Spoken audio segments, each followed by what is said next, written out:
Bienvenido a la clase 1 de Historia 1 de ISPA. Comenzaremos con una introducción y con la unidad 1, el mundo europeo. Bueno, en esta introducción veremos qué es la historia. Alguna vez se habrá preguntado para qué estudiar acontecimientos que pasaron tantos años atrás.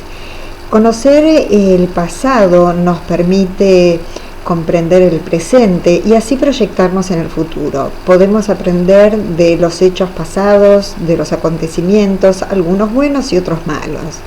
Así que podemos definir a la historia como una ciencia social que estudia el pasado del hombre, desde sus orígenes hasta el presente. Y no solamente estudia los hechos protagonizados por la humanidad, sino que trata de explicar las causas y las consecuencias de los mismos. Bueno, la historia tiene un método, como es una ciencia, tiene un método de trabajo y también se ayuda con otros profesionales como pueden ser arqueólogos, geólogos, químicos. Hay ciencias que son auxiliares que ayudan a los historiadores a reconstruir el pasado. Una de las formas es a través de las fuentes. Las fuentes pueden ser de distintos tipos. Las fuentes serían como aquellos rastros que nos van dejando las sociedades para poder reconstruir el pasado. Algunos pueden ser documentos como cartas, mapas, también pueden ser relatos de testigos, esto sería algo ya más cercano. Restos de edificios, monumentos, herramientas, libros, películas, grabaciones e investigaciones también realizadas por otros historiadores. Lo que tenemos que tener presente que no es lo mismo tratar de reconstruir el pasado, por ejemplo en la prehistoria donde no había escritura, entonces los historiadores se tienen que guiar por restos y hacen hipótesis, piensan cómo pudo haber sido que vivía esa sociedad. Y bueno, lo que tenemos que tener claro que muchas veces esas hipótesis que en un momento parecen confiables después pueden cambiar. Y con respecto a la objetividad, piensen que la historia está contada, ¿no? En el caso de, por ejemplo, de los documentos o relatos, y es muy difícil la objetividad. O sea, ser objetivo es tratar de describir el hecho tal cual como es.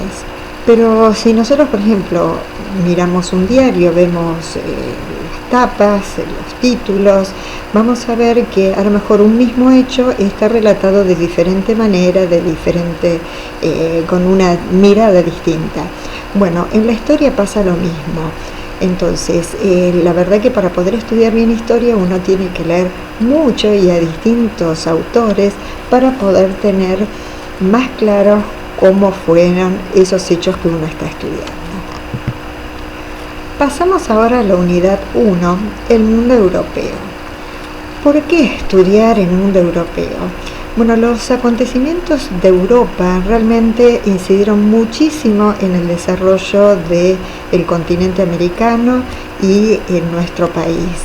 Es imposible comprender procesos como puede ser la Revolución de Mayo sin saber, sin conocer los hechos que ocurrieron, sobre todo en el siglo XVIII. Vamos a comenzar con el antiguo régimen. Bueno, nos vamos a ubicar en la Edad Moderna. Recuerden que la historia está dividida en edades históricas, que son periodos en donde, por ejemplo, los aspectos sociales, políticos, económicos, tienen las mismas características. Se toma algún hecho importante para dar el comienzo y el final, pero tenemos que entender que esas edades son procesos y que no es por un hecho que cambia rotundamente, sino que va haciéndolo gradualmente. Bueno, la Edad Moderna, que comienza en 1453 cuando cae el Imperio Romano de Oriente, empieza un sistema político, social y económico que podemos decir que llegó hasta la época de la Revolución Francesa, 1789, en donde finaliza la Edad Moderna y comienza la contemporánea. ¿Qué entendemos por antiguo régimen? Bueno, este era un sistema que en lo político el modelo que había era el absolutismo monárquico de origen divino. Eso significa que un rey, el soberano, el monarca, tenía absolutamente todos los poderes: ejecutivo, legislativo, militar. Digamos que no tenía límite su autoridad y podía hacer lo que quería. Encima, al tener ese poder, un origen divino, era como que nadie lo podía cuestionar. Se imagina que este sistema político no era lo más justo porque siempre se beneficiaba un grupo minoritario de la sociedad. Si hablamos de la sociedad, había una sociedad estamental. Esto significa que estaba dividida en estamentos, en grupos. Si miran la imagen de la izquierda, verán cómo hay alguien que está debajo que sostiene a los otros, ¿no? Bueno, había una sociedad en donde una minoría, el alto clero, los nobles, que eran muy poquitos, eran los privilegiados, y la mayoría de la población eran los que tenían que pagar impuestos, no tenían privilegios, y en ese grupo, bueno, la mayoría eran campesinos, artesanos, pero sobre todo campesinos, y algunos pocos burgueses que tenían también bastante dinero, pero bueno, no tenían los privilegios de los nobles y el alto clero. En lo económico hablamos del mercantilismo. Es una doctrina económica en donde se sostiene que la riqueza está en la acumulación del oro y la plata. Pensemos que en aquel momento la moneda estaba hecha por oro y plata, con lo cual para que un reino pudiera acumularla, tenía que tener lo que se llaman trabas aduaneras, es decir, tratar de importar poco o directamente prohibir las importaciones y exportar mucho. O sea que para que pase esto había una gran intervención del Estado. Bueno, en este panorama político, económico y social, en lo cultural fue una maravilla, algo positivo. El Renacimiento es el renacer de las artes clásicas greco-romanas. Empezaron a mirar las obras de los griegos y los romanos de la antigüedad y aparecen grandes maestros, como acá vemos, por ejemplo, a la derecha, la Gioconda de Da Vinci, que además fue inventor. No fue tanto a lo mejor lo que hizo de arte, sino como las cosas que imaginó y bueno, planificó. A la izquierda vemos el David de Miguel Ángel Buonarroti también hizo otras esculturas, fue también pintor, escultor, fue quien hizo la Capilla Sixtina. Y abajo vemos el Duomo, la Catedral de Florencia, realizada por Brunelleschi. También los adelantos en arquitectura fueron increíbles y bueno, aparecen nuevas técnicas. Se puede ver la perfección en las pinturas, aparecen los paisajes, personas. Antes, en la Edad Media, eran todos imágenes religiosas, en cambio acá no, aparece todo mucho más real. Bueno, recién como que dimos un pantallazo de lo que era la Edad Moderna. Pero empiezan a haber cambios y así tenemos que en el siglo XVIII aparecen movimientos filosóficos, políticos, económicos que van a generar grandes cambios en los siglos siguientes. La Ilustración es uno de estos, es este movimiento intelectual que está basado en la razón o el racionalismo, o sea que consideraban que la única forma de poder aprender y de poder llegar a la verdad y de conocer era a través de la razón. En aquel momento hubo grandes adelantos, muchísimos, y también fue un periodo bastante largo, ¿no? Pero por ejemplo acá vemos el barco a vapor, el auto a vapor, el globo aerostático, tenemos también los telares, el termómetro por ejemplo de mercurio, se imprimen colores, el condensador eléctrico, el pararrayos, el cronómetro, la hélice. La verdad que fueron muchísimas cosas que se hicieron. Bueno, pero ¿qué pasa? Por un lado tenemos los adelantos científicos o tecnológicos, también por ejemplo en esta época lo tenemos a Galileo, a Kepler, que son los que sostienen la teoría heliocéntrica, que la Tierra gira alrededor del Sol, y Kepler fue el que determina que las órbitas son no son circulares, sino que son elípticas. Bueno, todo ese conocimiento se escribió en lo que se conoce como la enciclopedia. Seguramente usted en su casa tiene, o habrá tenido, ahora bueno, la tenemos por internet, la Wikipedia, ¿vale? En aquel entonces se escribió el saber, el conocimiento de la época. Se imaginan que era imposible todo, pero bueno, estos adelantos, como decía, científicos y tecnológicos, y también pensamientos filosóficos, políticos, económicos. Por eso Diderot y D'Alembert, que fueron quienes escribieron la enciclopedia, tuvieron la colaboración de otros intelectuales como Voltaire, Rousseau, Montesquieu. Bueno, estos filósofos que vemos acá son pensadores, van a cuestionar el antiguo régimen.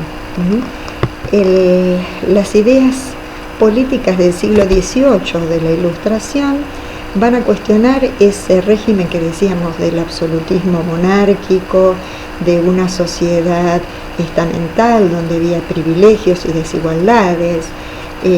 También van a criticar el mercantilismo, la intervención del Estado en la economía, y sostenían la libertad, la igualdad ante la ley, la división de poderes, la soberanía popular, el derecho a la propiedad, entre otras cosas. Vamos a comenzar con algunos de los pensadores, como puede ser Locke. Tenemos que pensar que lo que sostenían era las bases políticas. Lo que él propone es que la sociedad busca protección basándose en los derechos.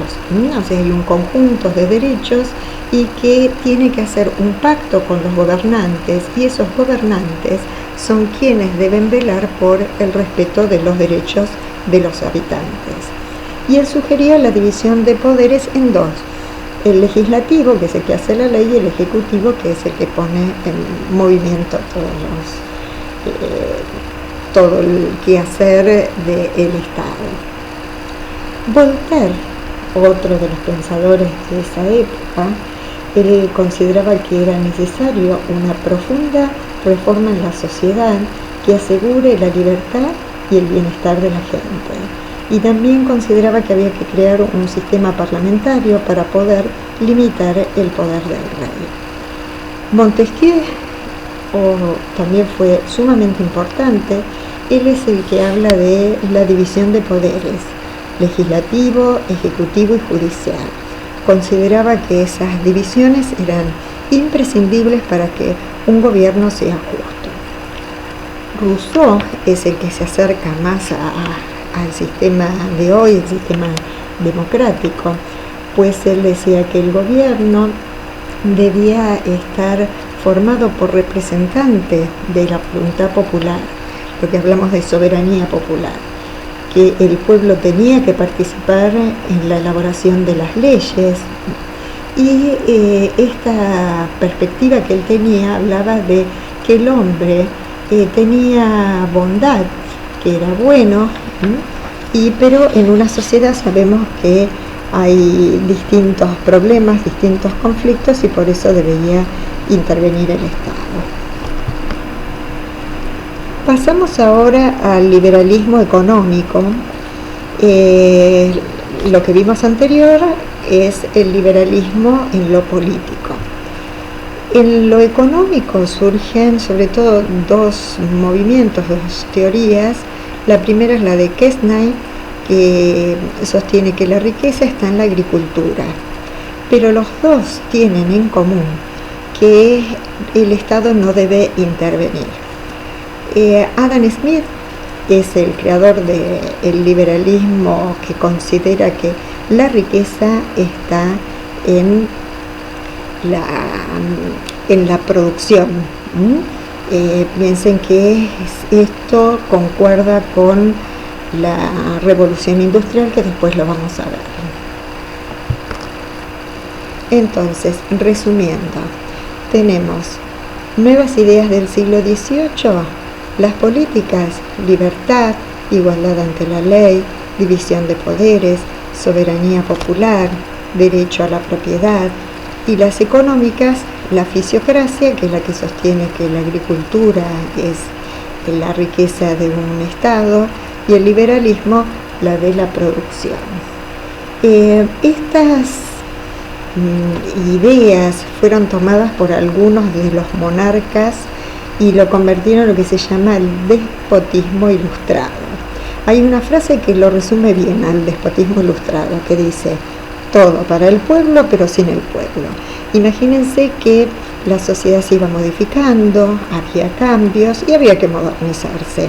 Entonces, algunas ideas, por ejemplo, algunas de cuestiones económicas o administrativas, las tomaron, pero no todas, porque esos monarcas absolutistas de ninguna manera querían perder el poder. Comenzamos con la revolución industrial. Bueno, las manufacturas antes de la revolución industrial se hacían en talleres, los hacían los artesanos, donde había un maestro y aprendices. En general ellos mismos hacían sus herramientas y realizaban todo el proceso productivo. Empezaron a haber algunos cambios, empezaron a aumentar el número de aprendices, gente que trabajaba en esos talleres, incluso se organizaron en gremios y empezaron a dividir las tareas. Por ahí algunos se dedicaban a cortar, otros a armar, pero bueno, en otras partes, por ejemplo en Inglaterra, también había otro tipo de trabajo, que era el trabajo domiciliario. O sea, el trabajo que hacían los artesanos era más bien para la gente más pudiente, porque sus productos, sus manufacturas eran más caras. Pero lo que era el trabajo domiciliario, por ejemplo, consistía en lo siguiente: estaban los campesinos, que se imaginan, una vez que uno siembra tiene que esperar que crezcan los cultivos. Entonces, en ese periodo, mientras esperaban para realizar la cosecha, un burgués llevaba las telas y se las dejaba a estos campesinos, que en sus casas podían hacer todo el proceso productivo, o sea, desde cortar la tela, coser, poner los botones, y esta gente manejaba sus tiempos, y así era que después regresaba ese burgués que había dejado las telas para recoger ya los vestidos y venderlos. Es decir, que ese campesino manejaba sus tiempos y se pagaba por el proceso productivo, por la cantidad de cosas que hacía, y lo hacía por completo. Cuando se inventan las máquinas, como el telar mecánico, la máquina a vapor, se produce una gran modificación en las formas de producción. Va a haber un burgués que tenía grandes capitales, que era de origen comercial, pero ahora va a hacer otra cosa. Va a construir un edificio muy grande, que va a ser la fábrica, va a comprar las maquinarias, va a comprar la materia prima que necesite, y va a contratar a personas para pagarles ya no por la cantidad de producción, sino por cantidad de horas. A esas personas los vamos a llamar obreros o proletariado. Es así como esta gente trabaja en condiciones muy malas, con un exceso de horas de trabajo y con falta de ventilación. Pero bueno, esa es la parte negativa, y la parte positiva fue el gran aumento de la producción. Así que podemos decir como consecuencias de la revolución industrial que surge una burguesía industrial, aparece una nueva clase social que son los obreros, cambia la distribución de la población, pues muchas personas que estaban en el campo van a ir a la ciudad en busca de trabajo. Las ciudades se transforman, surgen barrios en donde la gente vivía hacinada, con falta de servicios sanitarios, y se imaginan, esto favorecía la aparición de epidemias, contaminación del aire, el agua. Bueno, la verdad que era bastante malo para la calidad de vida de la gente. Sí fue bueno el aumento de la producción. Esto hizo que haya una mayor demanda de materias primas y también la necesidad de mercados para poder vender esos productos. Veamos cuáles eran las relaciones internacionales durante el siglo XVIII. Hubo algunos cambios. Podríamos decir que en el siglo XVI las potencias habían sido España y Portugal. En el siglo XVII Francia tiene una posición muy importante, mientras que España va disminuyendo su importancia. Y en el siglo XVIII tenemos que, por un lado, los Borbones reinan tanto en Francia como en España. Esto se debió que en España desaparece la dinastía Habsburgo, porque no tiene descendencia, hubo una guerra, y bueno, quedan los Borbones, que eran parientes de los Borbones franceses, pero las coronas seguían por separado. Un cambio muy importante es Inglaterra se convierte en la primera potencia mundial. Tenía un parlamento con dos cámaras, la de los lores y la de los comunes. Y esto hacía que se reuniera la aristocracia con la alta burguesía. De esta manera, en Inglaterra se pone un modelo político diferente en donde el absolutismo fracasó. Sufrieron varias luchas, guerras civiles, pero lograron limitar el poder del rey, con lo cual esto fue realmente un modelo a copiar por otras sociedades. También el aumento de la producción industrial marca un notable desarrollo comercial que se consolida con el poderío de la flota. Pensemos que ellos tenían grandes colonias por distintos lugares y bueno, la flota era fundamental para poder trasladar tanto las materias primas como las manufacturas. Y el monopolio del comercio de esclavos en América es una fuente de enormes ganancias. Los sacaban desde África, los llevaban a América y ahí realizaban los trabajos de la producción de algodón, que después era llevada a Inglaterra y ahí se hacía el proceso de la fabricación de telas y de ropa. Entonces podemos decir que los reinos europeos en esa etapa necesitan colonias. ¿Para qué? Para obtener las materias primas y mercados. O sea, al aumentar la producción necesitamos también lugares donde se puedan vender. Por un lado tenemos que Francia y España son aliadas, se habían firmado pactos de familia y a la vez estas dos son rivales de Inglaterra y Portugal, ambas también eran aliadas. Y por el otro lado tenemos Rusia, que también empieza a tener un papel importante. Pasamos ahora a la independencia de los Estados Unidos. Estados Unidos eran colonias, había 13 colonias inglesas y que estaban gobernadas por un gobernador que tenía amplias facultades. Tenían como cierta independencia con respecto o más bien autonomía con respecto a la corona inglesa. Ellos tenían asambleas en donde tenían participación los distintos representantes. Pero bueno, Inglaterra había participado en la Guerra de los 7 años. Esto, bueno, le trajo serios problemas, pero también le trajo algunos beneficios, como haber conseguido parte del Mississippi y también de Canadá. Pero también esta situación de guerra hizo que la corona tuviese que tomar medidas que no gustaron a los colonos americanos.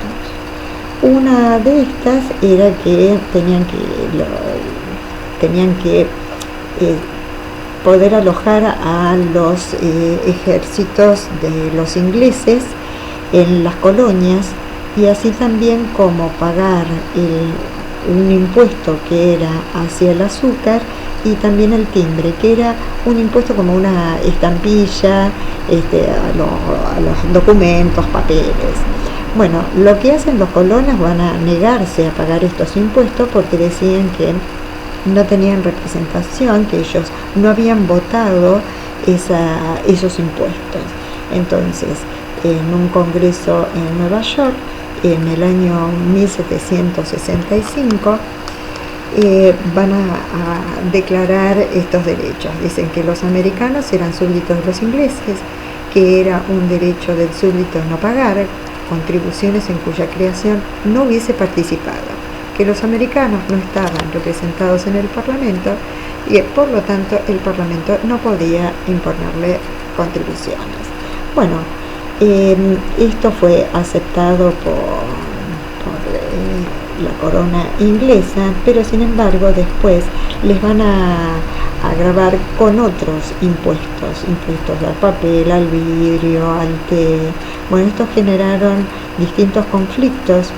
Se cerró el puerto de Boston y lo que generó es que la corona inglesa se pusiera más dura, prohibió reuniones, empezaron a haber supresiones de derechos, y bueno, la situación se fue agravando hasta que finalmente van a enfrentarse tropas de la milicia colonial contra los ingleses. Entre ellos tenemos, por ejemplo, a Washington, Franklin. Ellos se van a reunir y van a finalmente declarar la independencia de la corona en el año 1776. Obviamente la corona no va a aceptar, estuvieron unos años de lucha hasta que finalmente en el 1783 se declara la independencia norteamericana. Lo importante es que se van a organizar bajo un sistema federal, hacen una constitución. Esta va a ser modelo también para otras constituciones, incluso para la nuestra. Y bueno, como les decía, se establece una forma republicana, y piensen que en ese momento no había repúblicas, lo que habían eran monarquías, y solamente en Inglaterra había una monarquía parlamentaria que había limitado el poder del rey. Comenzamos ahora con la Revolución Francesa. Bueno, ¿se acuerdan las ideas de la Ilustración, soberanía popular, libertad, igualdad ante la ley? Bueno, todas estas ideas, más ese antiguo régimen en donde había una sociedad injusta, hizo que estallara en Francia una revolución. Recuerden que había una sociedad estamental donde había tres estados, el primero y el segundo, el clero y la nobleza, tenían privilegios, eran los dueños de las tierras, tenían mucho poder, estaban en el gobierno, y había un tercer estado que era el más numeroso, aproximadamente un 95% de la población, que estaba integrado por grupos muy heterogéneos, muy diversos. Una burguesía que podía ser muy rica, como por ejemplo dueños de bancos, podía haber una burguesía más humilde, podemos decir pequeños comerciantes, pero campesinos, proletariado. Bueno, como les decía, muy diferentes los estatus sociales, pero bueno, lo que tenían en común que esta gente no tenía participación en el gobierno y debía pagar impuestos. Bueno, esto sumado a una crisis económica por la guerra que había desencadenado en las colonias inglesas, Francia interviene ayudando a los colonos ingleses porque quería perjudicar a Inglaterra, que estaba en un lugar de muchísimo poder.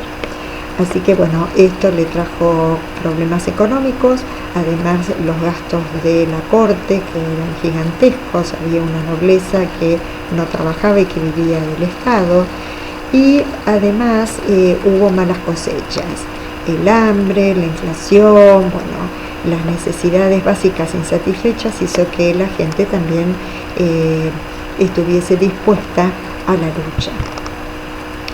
Así que podemos hablar de causas profundas, que es la desigualdad política, social y económica de la sociedad francesa, generadora de un enfrentamiento de clases, y las nuevas ideas políticas difundidas por los pensadores políticos del siglo XVIII.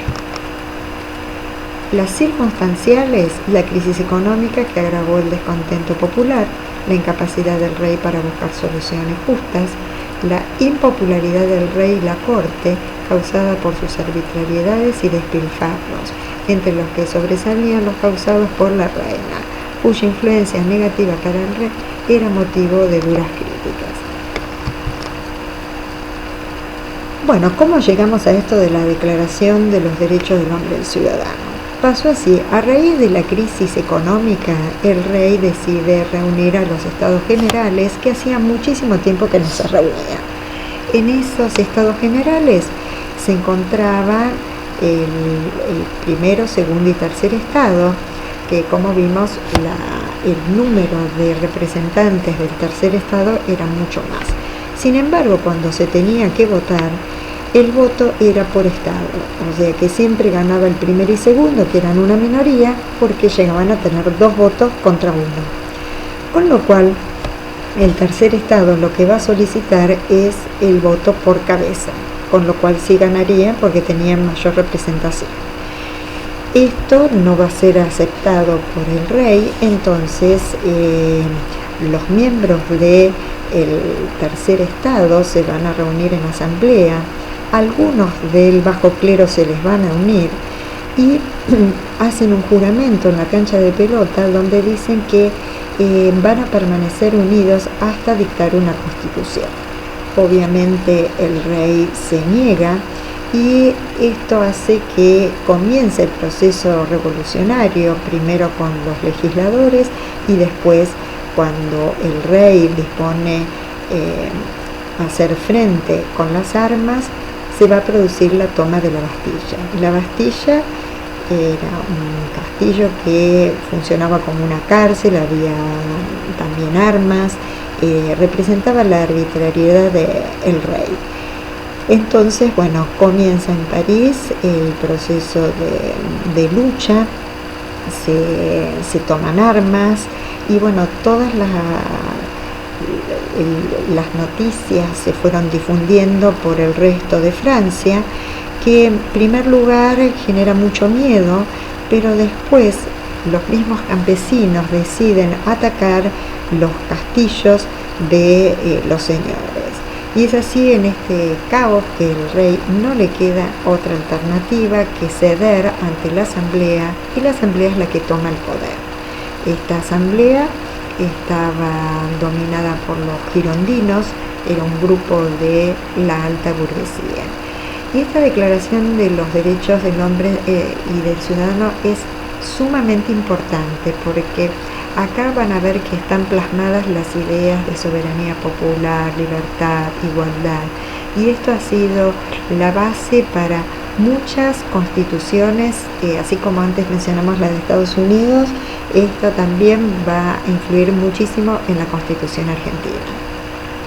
Bueno, fíjense, dice que los hombres nacen y permanecen libres, iguales en derechos, que la libertad, la propiedad, la seguridad y la resistencia a la opresión eran derechos imprescriptibles, que el principio de toda soberanía reside esencialmente en la nación, que era necesaria la división de poderes y fijaba la igualdad ante la ley, la libertad política y religiosa, el derecho de participar en la obra legislativa y vigilar su cumplimiento.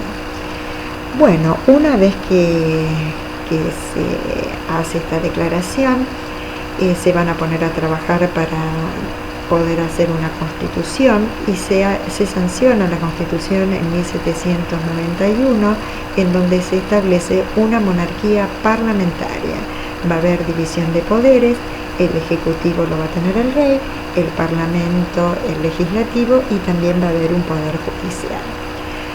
Bueno, sin embargo, se imaginan que además de haber un conflicto interno, enfrentamientos entre los franceses revolucionarios y los nobles, también van a intervenir las potencias extranjeras.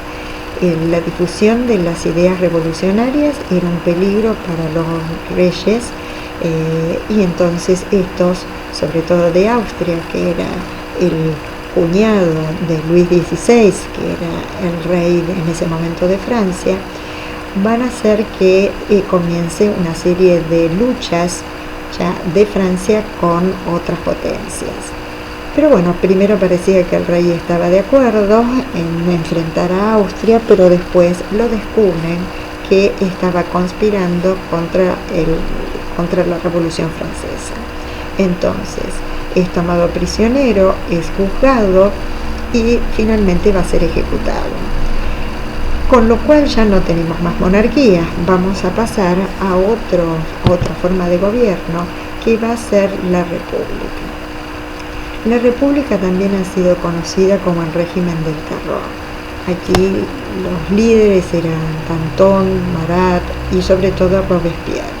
En esta época se persiguieron a los nobles, muchos tuvieron que emigrar, hubo muchas muertes, no se podía usar ni la ropa ni el vocabulario de los nobles, se crearon instituciones para perseguir a aquel que podía ser un antirrevolucionario. Sin embargo, el pueblo francés también se cansó de todos estos abusos, a pesar de que en esta etapa quienes toman el poder son los jacobinos, que eran de la baja burguesía y tenían el apoyo de los sectores populares. Así que varias de las medidas que tomaron favorecían a los de los sectores más bajos. Incluso se estableció el voto universal. Pero bueno, va a haber un golpe de Estado y va a terminar esta república y va a aparecer el directorio, en donde el poder ejecutivo va a estar con 5 personas. Pero bueno, ese gobierno fue muy difícil porque había conflictos internos y los conflictos externos. La guerra contra las monarquías que no querían que siguieran avanzando estas ideas de la Ilustración o las ideas revolucionarias. Así que bueno, hubo un nuevo golpe de Estado. Ya para este entonces había aparecido Napoleón, un estratega brillante y muy ambicioso.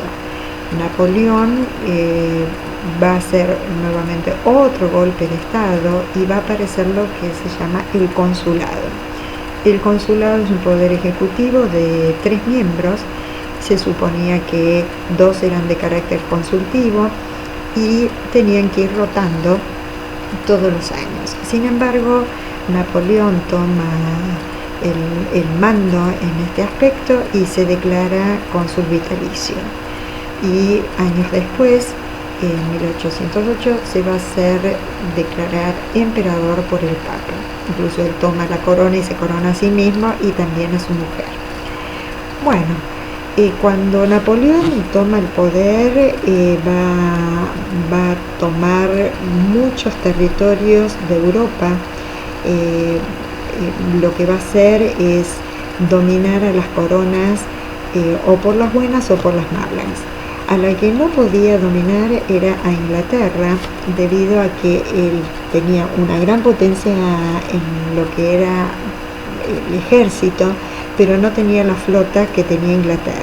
Entonces, una de las formas que va a querer vencerla va a ser a través de un bloqueo continental para que no puedan comprar los productos.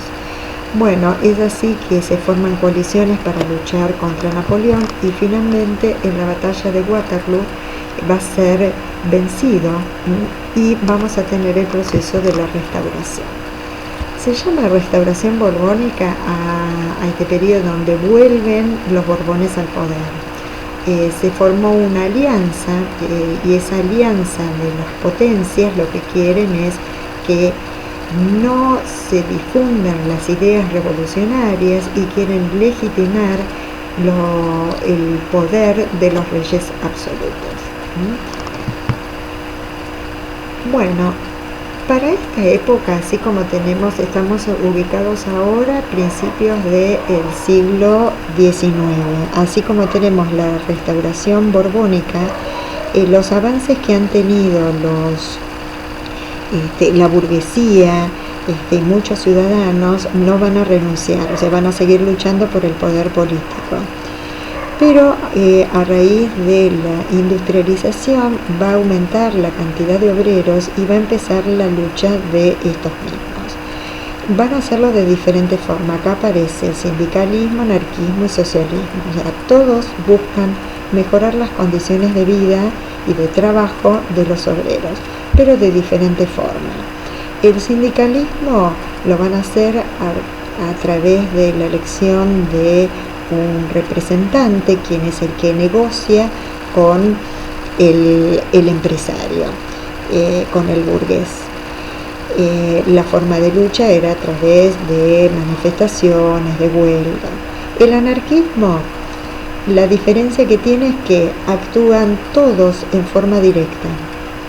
También recurren a las huelgas, eran más violentos, hubo atentados, bombas, asesinatos, pero bueno, no respetan ningún tipo de autoridad, participan todos en forma directa.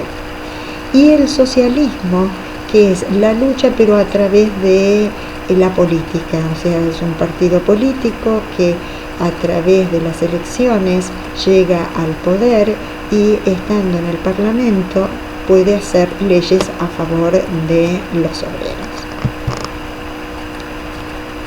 Bueno, en esta época tenemos que aparecen otros movimientos intelectuales, como el romanticismo. El romanticismo lo que hace es cuestionar a los pensamientos tan racionales de la Ilustración. Está más como enfocado en la sensibilidad y no en el raciocinio.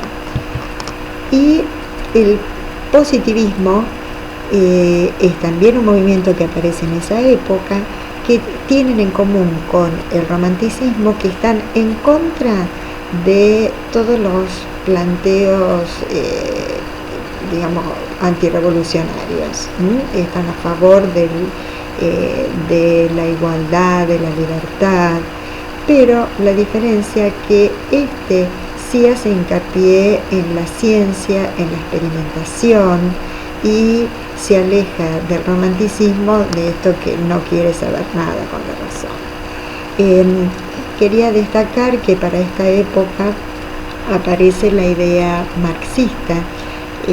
Recién yo hablé de socialismo, pero bueno, el socialismo surge después de lo planteado por Marx. Marx era un filósofo, un pensador que analiza la situación de esa época y dice que la historia es una lucha de clases. Siempre hay un oprimido y un opresor. En la antigüedad era el amo y el esclavo, en la Edad Media el señor feudal y el siervo, y en ese momento eran los burgueses los opresores y los oprimidos eran los obreros.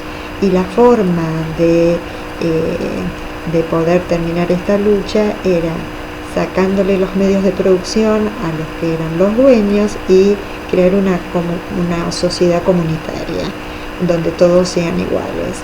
Y bueno, desde ahí van a surgir después las ideas del socialismo y posteriormente del comunismo. Bueno, damos por finalizada la primera clase.